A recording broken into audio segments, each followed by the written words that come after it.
Welcome to this week's News Without the BS, a program filled with so much controversy and pretty good stock visuals that it gets sponsors to run for the hills. I am Glitcher, taking over from my uncle Sirswag. Let's get started. This week, Japan has been hit by Typhoon Hagibis. About 50,000 people stayed in shelters, stoking up on provisions before the typhoon's arrival.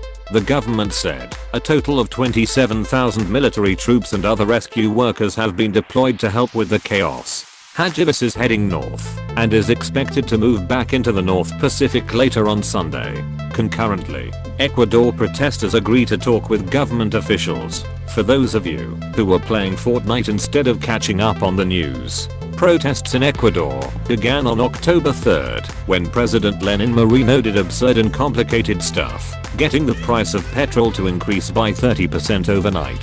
The Glitcher research team assumes that there were individuals who thought this was a bad idea, but the president had the classic "what's the worst that could happen" moment and decided to do it anyway. The UN says representatives of Ecuador's government and the country's indigenous groups will hold their first direct talks later on Sunday. Moving on.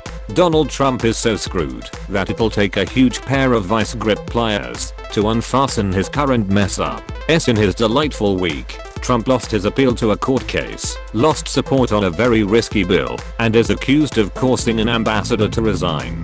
Despite the unbelievable situation he's in, we at the news team believe that he'll Trump his way out of this, leaving spectators scratching their heads with their jaws dropped. Meanwhile, Hong Kong protesters have hoisted a 3-foot statue on top of a very high cliff as a symbol to encourage protesters to keep fighting. In more depressing news, Turkey's military is in Syria. Botswana Rhinos risk wipeout as poaching rises. Scientists who spend their time underwater are saying the sea is running out of fish, despite nations' pledges to stop it. In technology, US seeks to blacklist Chinese artificial intelligence firms. Payment companies whom people actually trust have abandoned the Facebook's cryptocurrency project.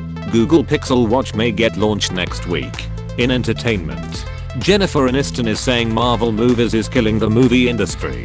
Gemini Man was made in such a technically advanced way that 0 movie theaters in the US can show it as intended. Robert Forster dies on October 11th. South Park's 300th episode named Banned in China has been banned in China. And Zedd, the DJ, has also been permanently banned in China for liking a South Park tweet. In gaming, Call of Duty Mobile has an amazing launch. Ubisoft is turning more of its games into animated shows. In this horrible week, the only positive news we can find are a Mexican chemist has discovered a cheap and healthy substitute for sugar, and a Dutch hound has become a viral sensation for balancing useless stuff on its head.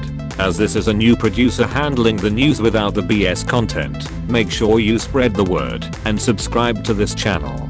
I would also like to give a big thanks to Sirswag for letting me continue his series. A Twitter, Reddit, and a Discord server will be up shortly. And as always, stay sharp and look out for the bullshit.